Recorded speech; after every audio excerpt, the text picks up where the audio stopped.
Oh, you want to come for Goya? Are you crazy? First of all, if you thought Black Lives Matter looters tearing down the streets was a scary thing, wait till you see a mob of abuelas and abuelos with chancletas in their hands, ready to give you un cocotazo por la calle. You are going to be scared. They are going to be terrorizing the street. Oh, Santa. I pray, Lord. Oh, I pray for your safety. If you take away Goya, oh, they're coming for you. You have no idea. Abuelas all around the world are going to rise up and they're going to wreck it. Let me tell you something. You want to take away. You know how good Goya is? I didn't go out and buy this. This is in my house. Look at this. Listen, the sazon is almost done. Listen, I have another pack of sazon in there. I ain't joking. Sofrito. Ain't no joke. So good. Let me tell you. When you want to make coquito during the winter, you ain't getting any better than this. But, you know, coquito is. But let me tell you something. Yeah, people want to freaking boycott this, boycott that over politics. How dare you? Oh, because someone thinks differently than you? What do you want? I thought you guys wanted equality. Looks like you guys want control. You don't want equality. You want everyone to fall in line and follow your little Marxist movement. But we ain't down with that. You cross the line. You try to get rid of Goya. You try to make everybody fall in line with you guys. It ain't happening. Adobo for your chicken? Shit, let me tell you something. Come for Goya. Come for Goya. You're going to see what's going to happen. Angel Rivera. What's going on? It is so nice to meet you. Yes, likewise. Will you introduce yourself to the audience who might not know who you are? Well, I am the PR conservative. I'm known as the PR conservative. PR, obviously, not really, stands for Puerto Rican conservative. I am a born and raised New Yorker out of Brooklyn and more in the Williamsburg, Bushwick area back in the early 80s and 90s. Not the Brooklyn it is today. It's like the old school Brooklyn with violence and guns and murder. So that's me in a nutshell. So I see that you're wearing a Trump hat and a t-shirt that says fake news. Yes. So can you tell me what do you like about Trump? I like Trump because I hated Trump. I had pure hatred for Trump. And this is what did you hate about him? Well, it's funny you say that because I fell into my own little. I've always said that you can't trust the media. The media would always mislead you, and this is me being a libertarian, and they still got me. Trump started running, and I still fell for what I told people not to do, and I started believing everything I saw in the news, and I saw the clips, and I'm like, oh my God, he's such a racist. He's a bad person. While he was running for president. And then one day he said something so outlandish, or at least I thought he said on the news. I said, you know what? I'm going to watch this rally because I'm so pissed off. And I went and I watched the rally from the clip they showed on the news, and everything was out of context. I'm like, oh, it wasn't really what they said it was. And that was my first step. And then the next time I saw something on the news about him that they showed from a rally or an event, I saw it. I went to watch it live. And after a couple of times, I saw it every single time the news was lying to me or misleading. And I said, oh my God, I fell for the news media again. You know, and then I started liking everything he was saying. And I'm like, wow, I love this guy, you know? And then that was my transition from hating to now loving Trump, because for years, we've always said, we need an outsider. We hate Republicans. We hate Democrats. We need someone to break the system, break the left and right mold. Here comes this man. When you say we, who do you mean? I'm talking about people in general that are always complaining. People on the left and on the right. Because that's something that you hear all the time. Oh, politics is controlled. You know, two wings of the same bird. Nothing happens. Nothing changes because they're all controlled. Everyone used to say this for the most part. And that's why some people don't even vote. Like in New York, I know a lot of people that don't vote because they don't trust politicians. They say they're all the same. So this guy comes along and does something so drastic that both parties turned their backs on him. And I said, whoa. When I saw the left go at him and I saw the Republican Party not only not work with him, but attack him from time to time, I said, I like this guy. Then you had big businesses, big pharma, big tech, the news, everyone hated him. And I said, wow, everyone that I've complained about for years are turning against this man. There's something about him when everyone I dislike dislikes him. Right. It makes you think, okay, if all these people who I don't trust are trying to get against him, what is going on? Exactly. And that was just my part of my transition. And then let me ask you about your T-shirt. Yes. Let me ask you about the T-shirt, fake news. Yes. Did you said as a libertarian you already didn't trust the news. Correct. Did you call it fake news, or did Trump calling it fake news? I heard fake news. I heard that term before he used it. It was actually, fake news was used by the left before Trump used it. I remember, I believe it was after he got elected, if I'm not mistaken. I forgot what happened, where the media says, well, we got to start, calling out fake news because the left wing the alternative media started, sharing news, and they said, we're going to call it fake news. So then Trump hijacked it and started calling what then, New York Times was doing fake news, all these CNN fake news, and he just hijacked it and took what the left did. He hijacked it, and then it just became something amazing, and I just fell in love with it. I think one of the things that Trump supporters appreciate about him is that he is clever, and he is brash. Yes. And some people who are against Trump, they think that Trump supporters, that's all they care about is his personality, when actually I would say that the Trump supporters I've met, while his personality got their attention, it was his policies and what he was doing that they really agreed with. What do you think about that? No, I agree. I agree 100%. Like some people say, oh, Trumpers are in a cult. Do you feel like you're in a cult? No, I'm not in a cult because I question Trump from time to time as well. I am not 100%. I don't follow anyone to 100%. I don't think everybody's 100% correct. I've always had my questions, just like any other human being. I either I agree with you here or I don't agree with you here. But if most of what you're doing aligns with what I believe in, I'm going to follow you. And that's what he did. And yes, first, his brashness was something I enjoyed because I'm a New Yorker. That's how we are. We're just straight to the point. We say what we got to say. You like it or leave it. Very bold. So he brought that to the political world. And I was happy because for years we see the suit and tie politician, oh, my fellow Americans. And I'm like, you're so boring. He came out with his brashness, but then he started bringing out these policies. And I started seeing, record, stuff for Hispanics and blacks, like unemployment rates, job growth, home ownership, education, and things that we blacks and Hispanics have been saying for years. There's two things that we need to get out of our situation, so to speak. We always talk about poverty. It's education and economy. And what did Trump do? He said, rebuild the economy that employed blacks and Hispanics at a record rate. And then he said, you know what? You need school choice. You shouldn't be forced to go to these schools based on your zip code. And gave the opportunity for blacks and Hispanics to go outside of the zip code and build their education. And that's how you build the future. Not by handouts that the Democrats want to do, but opportunities. And that's what he gave us. And now the left went back to handouts. Let me jump topics for a minute. Yes. You've had a couple of viral videos.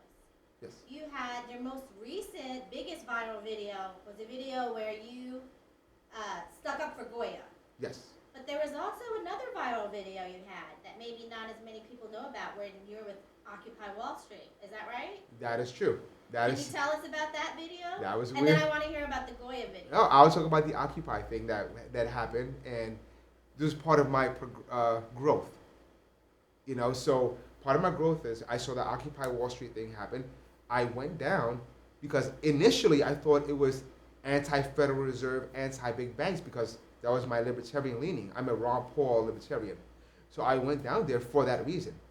And as I went down there, I took a couple of videos that went viral, ended up on the, forgot his name, TV show, Lawrence O'Donnell TV show at the time when he was on MSNBC. So, but as I was down there, I'm like, I noticed myself arguing with these people. I'm like, I don't align with any of you guys. And they hated me because I had an anti-Obama shirt. The other people who were at Occupy Wall Street, they were arguing with you and with hated me. you. And I was kind of confused because I thought the whole situation was just about big banks and the Federal Reserve. That was me being naive, you know? And that's why I started questioning everything. I'm like, you know, all these groups, they're either misleading you, you know, or they have some sort of agenda. So after a while, I had to pull back, and then I did research on the group, which I should have done prior. And I said, oh my God, it's a far left-leaning group. And I had to look in the mirror and say, you're a fool, and walk away from that. But again, that's part of the growth. You know, there's so much information out there.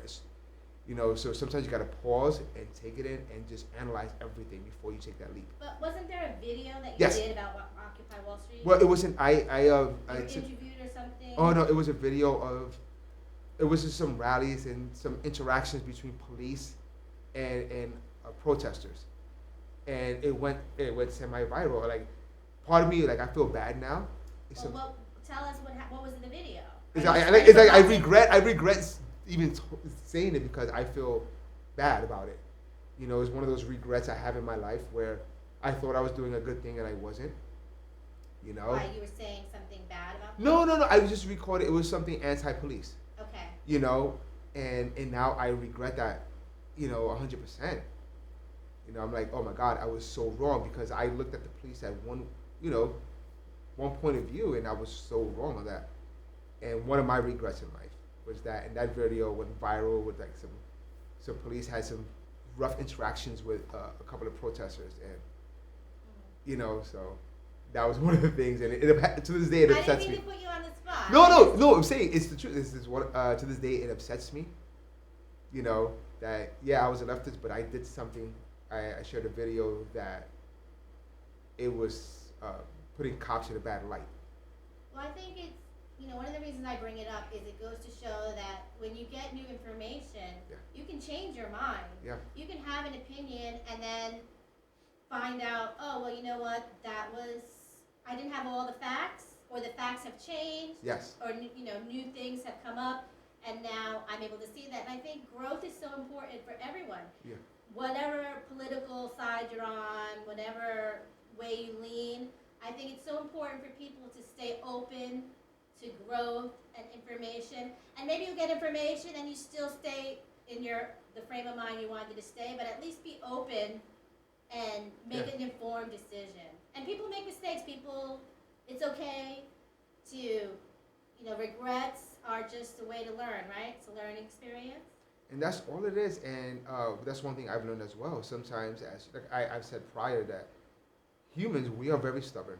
No matter who you are, left or right, and you want to be correct. You want to believe that what you're saying is factual. And sometimes you need to look in the mirror and come to the realization, oh my God, I was wrong. I was a fool. I believe this. Now it's time for me to dust off my mistakes, get up, look in the mirror, and move forward. Let me ask you now about your other viral video, the Goya video. Yes, that's... Now, that Goya video, did you think about it? Was it spontaneous? What made you make that video? All spontaneous. And it's weird, like total, it got like 6 million views in a week between 2 pages. And it was shocking to me because that video, I did it honestly it was comedy. You know, I'm a comedian at heart. So when I see them going after Goya, and it sounds weird, but when a Puerto Rican person like me, that hits home. You know, because you're born and raised and you see your grandmother, your grandfather cooking, everything is Goya in the kitchen. And everyone knows Goya is like the centerpiece for the most part in a Hispanic household growing up. I mean, yellow rice. You make it with Goya sazon. You gotta have the sazon. sazon. To make yellow rice. You know, it's funny. When I did that video, all the Goya product I had there, it was from my house. I just pulled everything from the shelves. I'm like, oh, and I had more. I just didn't want to put it out. Like, it's a staple for Hispanics. And I saw that. I'm like, I feel like you're coming after me. You're coming after my people. It might sound silly to somebody else, but... And I did that video, not the intent for it to go viral the way it did. You know, I just did it for fun. Did you go to sleep make the video, go to sleep, and wake up, and all of a sudden it had 1 million views, or did it take a Well, while? so I fell asleep, and then I woke up, and then I saw it was at like, oh, 100,000 views. What is this? And then as a couple of hours go by, 300,000. I said, what is going on here? And then I see people that are prominent conservatives, even not conservatives, sharing the video. I think that's what it was. It crossed boundaries because people that were not conservative were sharing the video. Because it was funny. It was funny. It makes me, I related to it. I also am Puerto Rican. There's Goya in my house Yes. all the time. It was in my, I remember my grandmother always cooking with it. Yeah. My family cooking with it. And I related to the video. So I'm probably biased, but I think it just made me laugh. I think even if I wasn't a Goya user, it was funny. Yeah. So it was like a skit, like an SNL skit. Yeah, and it wasn't intended to be. If like SNL that. was funny, like, If it was more like a living color skit. In living Yes, color. please, thank you. Better, much better. Yeah, so that's what happened. It blew up overnight, and people that I grew up with, or people that knew me, said, "Oh my God, this is Angel," that weren't into politics, and they were sharing it with their friends and family. Speaking of that, when you said you were libertarian and liberal, Yes. minded, left-minded, when you, for lack of a better term, came out as conservative, was it a shock to your family and friends? And did you have a coming out? Like, did you say, okay, I love Trump all of a sudden, or how did that happen? So the progression was, my family's fine. My family never really bothered them, to be honest. It was more for my friends, or people that I grew up with, because friends is a strong term. People that I grew up with.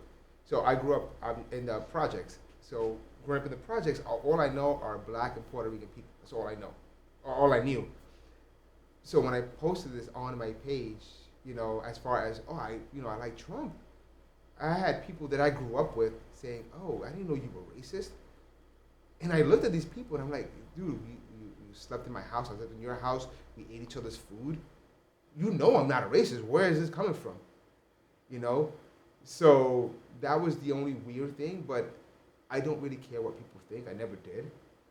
So it was a weird thing to look and see people get mad at you, people that, you went through the ups and downs with, and people that you just hung out with and said hello to growing up, suddenly you think you're a totally different person. Just because I don't live in that neighborhood anymore, maybe, I don't know. It was just weird. It was weird. Did you have people who supported you, that you were surprised that they were also conservative and agreed with you and were closet Trump supporters? There are a lot, and in the projects, people that I grew up with will message me on the side and say, I agree with you. And some of them weren't Trump supporters in the beginning. Like, I kind of agree with some of the things you're saying, man. Keep doing what you got to do. Most of them don't really deal with politics. They just want to go to work or go to school, and that's it. And little by little, I've noticed that people that I grew up with slowly but surely became Trump supporters. And some of them would be open Trump supporters, and I think it was because of me. And it was weird because that wasn't my intent. And they're like, you say things that just started making me think, because they know who I am. They know my personality. They know my background. And I have people right now that are Trump supporters, but they won't come out and say it. They'll message me and be like, "Listen, you know where I live at. I can't come out and be open about it, but I'm going to vote for Trump." Why do you think they're afraid to come out? Sometimes it's dangerous. You wear this red hat in a certain neighborhood, you can get hurt. Depending on the neighborhood. If you were born and raised in the neighborhood, you're more or less safe. But if you walk into another neighborhood that's not yours, and you wear this red hat, people are going to test you for no reason. It's the weirdest thing. So they have families, and people are close to them. So the last thing they want is to get hurt, or anyone around them to get hurt, because someone's being a fool, because they don't understand politics, or don't even want to have a conversation. Why don't you just come up to me and talk to me? Let's talk. Is there something a topic you'd like to talk about? You had a joke for us? No, I'm just usually flowing. Let me ask you, are you comfortable talking about when you got shot? Yes, I'm fine talking about that. Okay, so tell me about that. So I was 16 years old when I got shot. I got shot in Brooklyn. I'll say in the corner of Graham Avenue and McKibben, and this is in the borderline of Williamsburg and Bushwick. And I was walking outside, and during these times you're just used to fights, gunshots, and stuff like that. It's a normal upbringing, you know.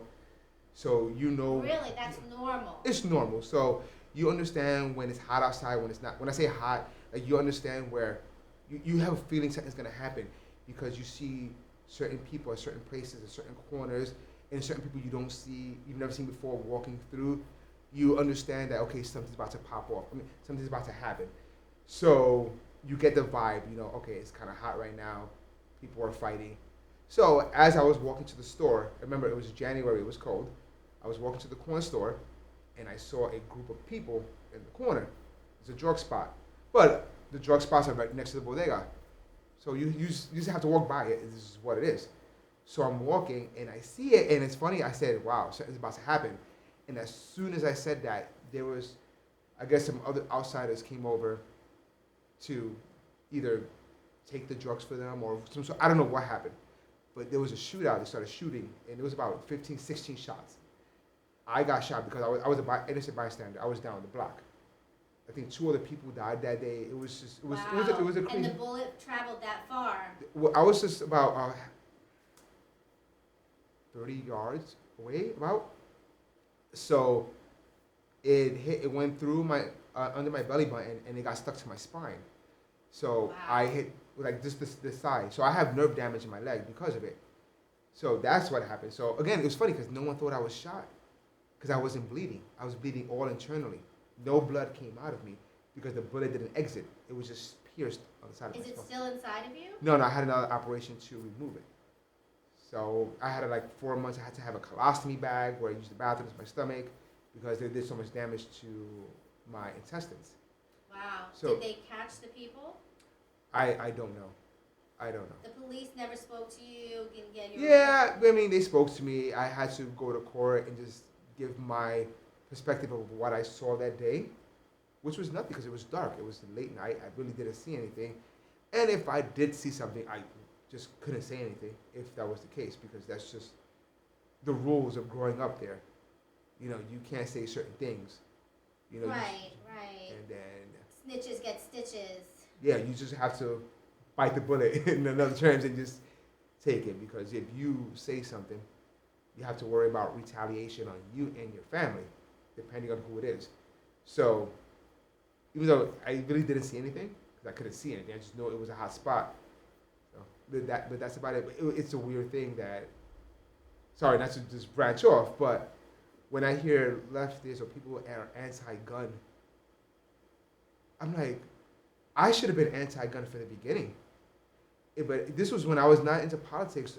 When I got shot, I didn't think about, oh my goodness, they should take guns away. The first thing I thought about was, there's too many drugs in this corner.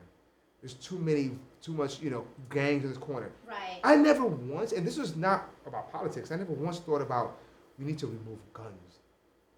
I never thought that. So it's weird when I hear people complain about guns. I'm like, it's never the gun's fault. There's always the person. It's always the intent, the environment that causes these things to happen.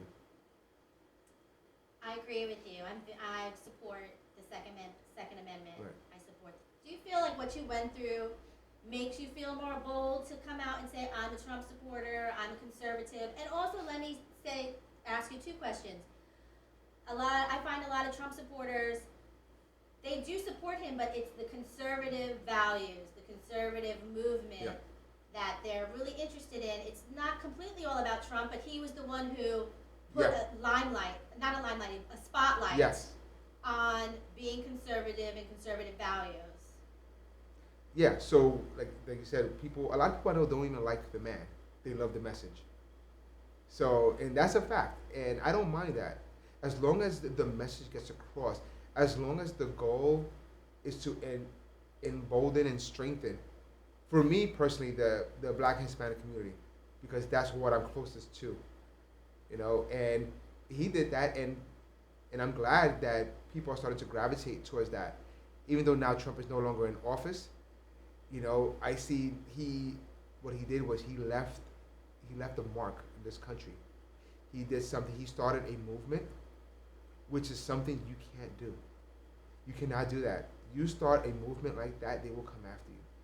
One thing the what they call the deep state now, or whoever runs the puppet masters behind the scenes, what they fear are political movements. They fear that. They don't care if one person's out there talking or two people. They don't care. But if you start amassing people that'll destroy what they've built, what took decades for them to build, they're gonna come after you with everything, and that's what they did to Trump. So let me ask you, what would you say to someone to encourage them to express their conservative values without being, having to lose their job? A lot of people are afraid to speak Yes. out because they might have an employer who is against Trump, who hates Trump, so they automatically think if you support him, you're a racist, so then they don't want you around. What would you say to somebody who's in that position? Well, what I say is, you don't have to, if you're at work, let work be work. You don't have to go out there and look at me and wave your flag at work. Go do your job. But do not let them intimidate you and do something that goes against your values. Work is one thing, go get paid. But if they're making you saying, oh, you can't support the country, you can't wear something with a flag on, or something like that, no, then you stand up and say, no, that goes against my beliefs and my rights. So you gotta, there's a balance at work where you have to be careful what you do, what you say, and don't bring that conversation with people at work. I know it's a tough thing to do, but wait till you're out of work. And then you red pill the hell out of all of them, because you don't want to lose your job at the end of everything. No one wants to lose their career or their jobs. So, can we talk a little bit about your Christianity? Yeah, sure. Do you follow a particular religion? Were you raised within a particular... I wasn't raised. I became a Pentecostal Christian at 16. Actually, when I got shot, I was on my way to church. Really? I had just converted. And now that's unusual. You don't hear that every day of a young man not raised with religion joining a religion. Yeah. You might hear somebody changing. Yeah. Like say somebody grew up Protestant changing to Catholic or vice versa. Yeah. But that's rare. What made you convert or start to? Well, it was a friend of mine, and he was born and raised a Christian. Good friend. He goes, oh, won't you come to church with me one day? And I used to argue with him all the time, like, oh, there's no God. And again, this is me being 16, 15 years old, not knowing anything. And he said, listen, we're going to have an event. We hang out. I'm like, okay, let's go. And I went, and I enjoyed the atmosphere. I enjoyed the company. So before anything with God, I enjoyed the camaraderie. Fellowship? The fellowship, that's the word. And that kind of just drew me in, and then over time, I converted. And it was a blessing. So then I had my roller coaster up and down over time, but I am back to where I'm at right now. But I don't push it when I talk political stuff. I don't push that. I don't even speak about it. And so people question me why I don't do that. Is if I'm talking about God, I'm talking about God. But when I'm talking about the country and politics, people in this country, not everybody's a Christian. You have people of different faiths, and you also have atheists. So I don't want to alienate these people because it's unfair to them as well. Because these people also need freedom. They want freedom. And who am I to say, listen, join America, join this, the conservative movement, and join Jesus? And no, you're going to turn them off. Freedom is accepting everything, even if you don't like it or not. Right. That's all part of the values That's all of it is. America. Freedom of religion. Yes. Freedom not to follow a religion. Exactly. And people have to learn that, and I'm fine with that. I have friends that are atheists, people of different sects of Christianity, people who are not religious at all, Muslim people that are all conservative. And how dare I disrespect them? They're Americans, and I'm not going to do that. That's why I don't push my beliefs, because this is not about my beliefs, this is about the country and about freedom. What are your beliefs? If somebody would say, they never met you before, but they've seen some of your videos, and they were like, what are your beliefs? You talk about your beliefs. What are they? My beliefs are basically what Ron Paul laid out. I am a Ron Paul libertarian. So limited government, family, and God. Well, not in that order, but I'm all about limited government. Let me do what I want to do. Don't get in my way. Unless if I do something that'll harm you or someone else, then. But besides that, what I do is my business. It should not be your business, because that's always the step towards totalitarianism. I mean, look where we're at today, with the virus, because we've allowed it to happen. One step at a time is a domino effect. You think these tyrants are going to just take a little power and then release it? No, they want more, and they want to keep getting more unless you put your foot down. What do you think is the most important thing, or what do you think is a good step to bring people together? Because ultimately, you say you were once more left-leaning Yes. and libertarian. I am with you. Right. There was a time where I was very leftist. I hated Trump. I don't even know why I hated him, but I hated him. I know. I don't hate him anymore. I consider myself a conservative, but I would vote for whoever candidate is the best candidate. Correct. I'm not stuck on being Republican. I learned my lesson from being Democratic and just voting that way and just thinking that way and not doing any research on my own. Right. And if you do your research and you decide, and I decided is the Democrat candidate is the best, that's the way I'm going to go. But I still feel there's a lot of division. A lot of people that we're not each other's enemy, but we're being pushed to be Yes. each other's enemy. Right. What would you say would be a good thing, or what would you say to somebody to bring them together? One thing, if you're going to try to convert a liberal, you cannot do it overnight. I tell conservatives all the time, do not argue, do not waste your time, because once you do that, the wall goes up. They automatically will have a defensive wall, and it's not their fault. It's what it is. So you got to find common ground and find something where you can build on. You're not going to change them overnight, but let it be a progression. Plant that seed. Usually, what I've learned, you can find some sort of common ground, for the most part, when it comes to abortion. That's I've learned with people on the left, that we can have a conversation like, yeah, they're pro-abortion, and I am not, but we can all agree, like, listen, what do you think about 8 months or 9 months abortion? Most would say that is insane, and then you build off of that.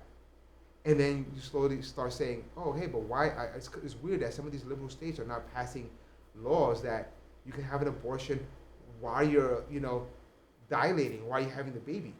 Or you can have a post-birth abortion, which is murder. We have 6 or 7 states right now that allow that, where after you have the baby, and let's say it's a false, they couldn't abort the baby while it's coming out or at the 8th or 9th month, they could still put them in, what did Governor Northam say from Virginia? It was, I forgot the phrase he used, but you basically put the baby to the side, let them wither away and die. So, and that's where you start saying, hey, but why does the left, the people you support, not only support abortion, but support up to here? And then let them go down that rabbit hole. How do you feel about agreeing to disagree? I'm fine. I do it all the time. I have no problem. And I don't mind being wrong. I have no problem being wrong. It's not a big deal to me. Because I think it's important that just like I want the liberty to vote and I want to give that to the other person. Right. I don't want to be the hypocrite and say, oh, they want me to vote this way, they should vote my way. Right, no. We want to keep it open. I think it's important to do that. I think that it's so vital for America that we keep, everyone has a right to have their freedom. And I'm with you, a libertarian, like my rights end where yours begin. Exactly. I believe less government, allow people, respect everyone, do unto others. Exactly. As they would have do unto you. I don't want you to punch me because I don't agree with you, and I'm not going to punch you because you don't agree with me. We can all live together civilly. That's how it should be. And get along and get together and say, and ultimately I think we all want the same thing, which is to live with happily, safely with our family and our pets and our friends and just have food and water and shelter and joy. That's what we all want ultimately. Right. And we might have different ideas of a way to get there, but I think that that's what we all want, and we can bridge those gaps. I want to thank you so much for joining us today. Appreciate it. Thank you. For being on the Christopher Wright Show. Yes. For being on DJ Brenda Black Presents. DJ Brenda Black in the house. DJ Brenda Black. And is there anything you want to say to the audience? Just as closing out is, always remember there's always someone or always a group that wants to keep you divided. Because when you're divided, they're in control. So when you see the race issues, when you see the political issues, when you see that happening, always know there's someone or some group out there profiting, whether it's financial or whether it's through some sort of central power. They're taking advantage of you. So every time you see the media and they're doing this race stuff, just know that's intentional. That keeps us divided all the time. So just be careful and question everything. Anytime you see something that's you see a whole group of people doing something, take a step back and don't follow the group, no matter what it is, whether you're left or right. Take a step back and question it all, because division is the only way the enemy wins.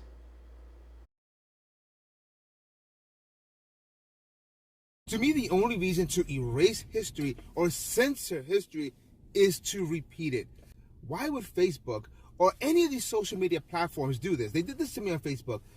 So now you cannot quote, statements that were made from Nazis. What next? Do we censor the atrocities that Nazis did? Or do we censor the atrocities that socialists and communists did? Who decides, hey, this part of history we're going to show you, this part of history we're not going to show you? Who becomes the great teacher to teach all Americans you are allowed to hear, you're allowed to see this, but not this? As they do this, as they censor books, which is book burning, as they take down statues, as they tell people what they can and cannot do, what they can or cannot see or hear or say, they are repeating exactly the things that they are censoring. Because most of this generation right now, believe it or not, only get their information from memes. They get their information, little headlines. No one reads books. No one goes to the libraries anymore. So it's so much easier to manipulate, condition, and control a generation. And that's what this is all about. They're changing language. Half of us, specifically conservatives, when we're posting something now on one of these platforms, we have to watch what we're saying. I can't say this. I can't say, let me rephrase these words in order to get my point across. So over time, you're changing language. You're changing the definition. You can't even say Wuhan virus anymore. Remember, it used to be Wuhan virus. The first few months, it was the Wuhan virus. The left and the right both said Wuhan virus. Nothing wrong. Then they called it racist. Then they changed it to COVID-19. They changed language right before our eyes and no one notices. We're in a dangerous slope on repeating history. All right, Biden, I'm going to give you a shot. Give you one shot. Come on. Come on, you're talking to Hispanic voters right now. What do you got?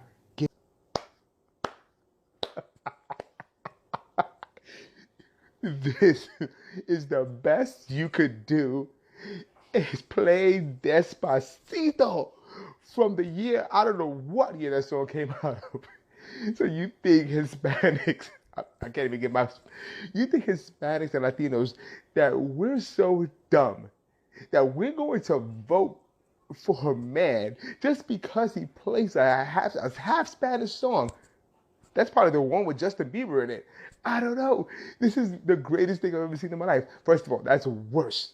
That's worse than Hillary Clinton's, well, I got some hot sauce in my bag. That's, you know what? You should at least come out with a sombrero, some maracas. Like, I don't know. If you're going to do something stupid, just go all out. Just go get a big mustache, wear a sombrero. Just, you lost us. You tried too hard. That was the worst. You think the Hispanic people are going to be like, mira, esta vez despacito. Vámonos para Biden, ¿sí? Vámonos. No. We're not gonna go vote for you just because you play Despacito. You gotta bring a little more substance than that, my man. Listen, you just scared. You are petrified because Trump has you on the ropes and he has the Latino vote coming for him. We are voting for him in droves. You just see the articles. You are scared to death. That's what it is. So you had to play Despacito. You think that's the way to get us. Maybe try something a little harder. Trump that has the Hispanic Prosperity Initiative. He got rid of the Clinton crime law, helped Hispanics get back on their feet. We had the greatest economy for Hispanics ever before this damn China virus hit us. And you think you're gonna get us to vote for you with Despacito? Come on, man. I don't care. Actually, I'm loving it. Cancel culture comes from Eminem, and I couldn't be happier. Not that I'm offended by what he said, but he's a piece of crap that came after the MAGA people, don't forget. Because Mr. Morality, Mr. I'm gonna rape my mother, I'm going to kill gays and transsexuals, the most offensive rapper ever, suddenly became moral and orange, mad, bad. I can't believe he said so many mean tweets. Yeah, that guy said that. And then remember, I'm gonna draw a line in the sand. You're either with me or you're with the racist Trump. Remember that? So screw him. I don't give a damn. And the left eat themselves alive all the time. So I'm enjoying it. I'm sitting back. I'm laughing at all these fake moral people on the left who hated Trump are now victims of their own doing. And you gotta love it. It's a beautiful taste, sweet nectar, juiciness of I told you so. And they're gonna keep coming for you. And we're not gonna defend you. As much as I was used to be an Eminem fan, he can kiss my ass. I don't care. This is great. Enjoy it, guys. Do not defend anybody. Let the left eat themselves alive, and we will come back up. And after they're all destroyed from their morality, we'll stand strong because we don't give a damn. All right, check it out. So what we're going to do today, we're going to read through some of the hate mail that I got. And some pretty hilarious, I'm not going to lie. Just because I did a Goya video and I am a Latino. Well, let's see how this goes. What an effing idiot this guy is. This guy is a stupid MF. Shut the F up.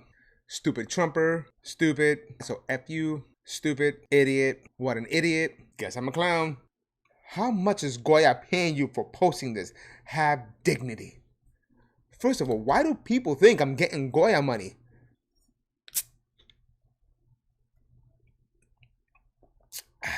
Refreshing. So uneducated at your big age. First of all, I didn't know age had a size. Oh my God, you have so much confidence. You shouldn't though. Go rot in hell. I think she sounds like that. Delete your page, racist. Didn't know I was racist. What the F is wrong with you? And I had to correct the person. No, it's wrong. Racist much? Racist? Hello, F you. Ooh. Any Latino that praises Trump is a blind idiot. Point blank, mic drop. Where's the mic? At least put an emoji of a mic if you're gonna mock me. That's pretty well standard. Said well from a true sellout. How am I selling out? It's because I'm a Latino? I don't get it. How am I selling out? Get your Maria cookies today. Coconuts look better hanging from a tree. Good Lord, that was harsh. If you didn't know, coconut is a racist term they use against Latinos, Hispanics, that they claim that are brown on the outside and white on the inside. Brother, take that hat off. What that mean? What that mean? What that mean? English, do you speak it? This hat is a trigger. Yo, clean that brown stain from your nose. What brown stain? This one's funny. And I got a lot of this one. F you, that word is a disrespectful word to Latino people. Uncle Tom ass. No, sir. Uncle Tom is a term used to insult black people who are intelligent and trying to do something with their lives. I am considered an Uncle Tomas. If you're going to insult me, do it properly. Come on, guys. So this one tried to call me an idiot, but it took a while. Another Odot, another idiot, another idiot. I think we see who the idiot is here. N-word, F-U, and Trump. Still going to use Goya, though. Well, at least he's going to use Goya, so I'll give that one a pass. I turned you off when I saw the effing MAGA hat. So basically you're saying you just judged me by my attire. You didn't listen to a word I said. Good job, liberal. Stop. Stoop. Bro, am I your stoop, brother? Oh, you're trying to curse at me. You're missing an F in there, young man. Black seasoning all day. Seasoning is racist now? I didn't know we had to choose seasoning based on race. How far have we fallen? Wow. You of all people, half a parentheses, exclamation mark, spit in the face of mouth of people face, did nothing for Puerto Rico. Trump doesn't care about your kind of black people, nothing what white power, and you still got the nerve to wear that hat. I don't understand. What's wrong with you people? You need to put exclamation points, commas, and some periods. That's a long run-on sentence that didn't make any sense. After that, I need a refreshing Malta.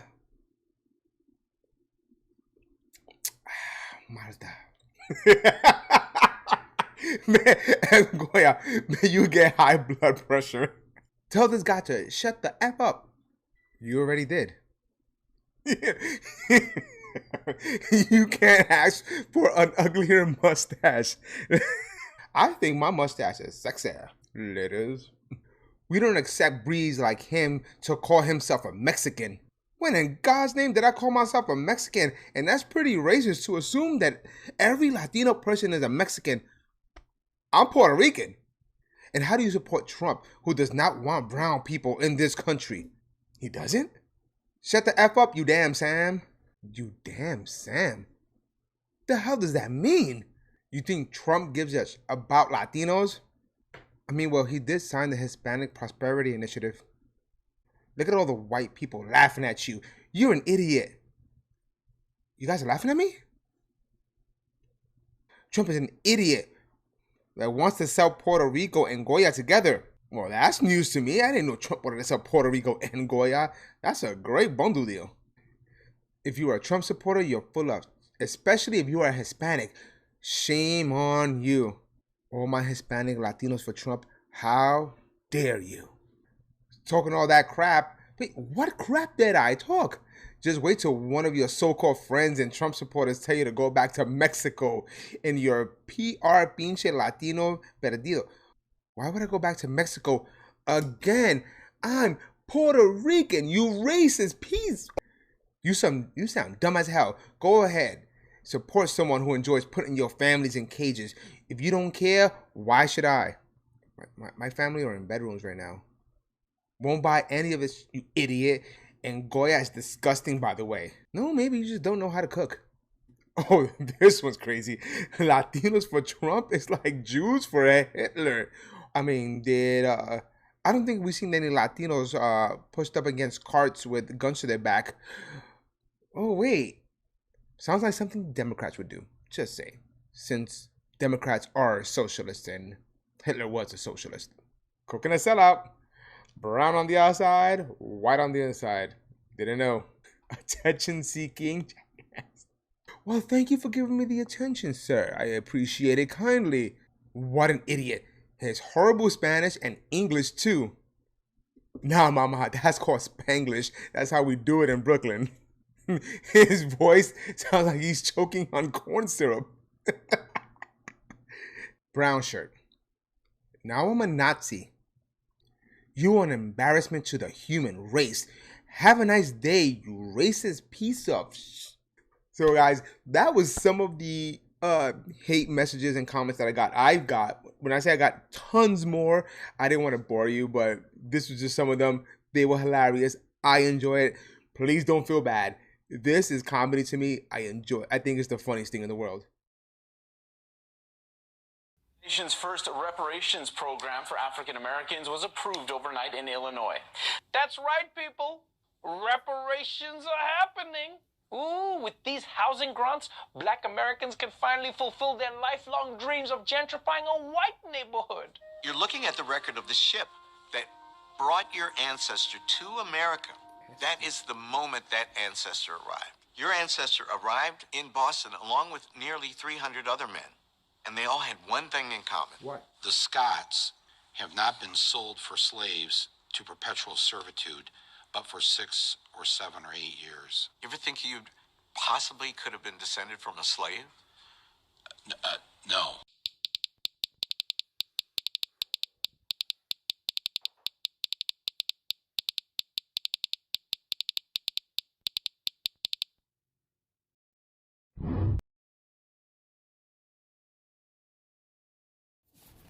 Yo, you know who be the most racist people? Blacks and Hispanics who call white people racist. You ever had this conversation? Yo, bro, why are you so mad at white people? Because these racist cracker rednecks are destroying the black and brown communities. Yo, you just called them some racial terms. You're a racist. Nah, man, I ain't racist. How can I be racist? They just crackers.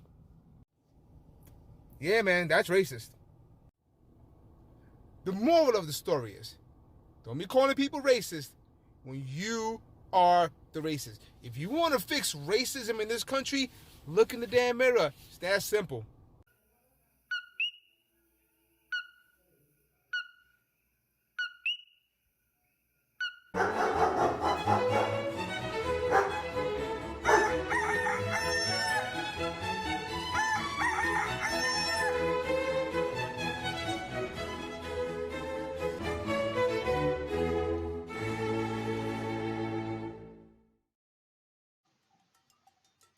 Hi, I'm DJ Brenda Black.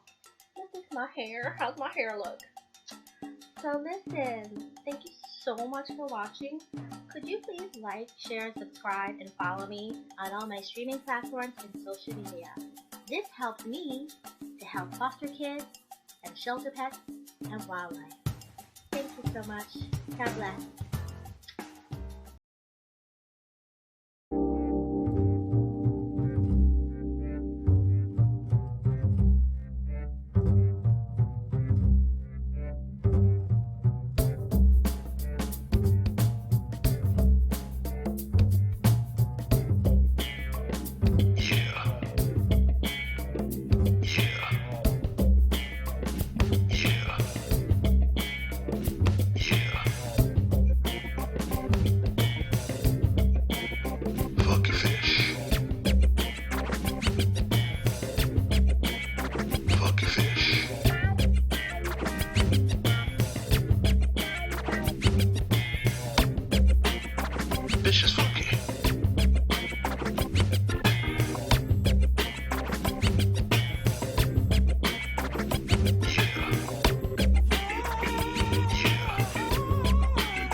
Shake your body now. This is funky.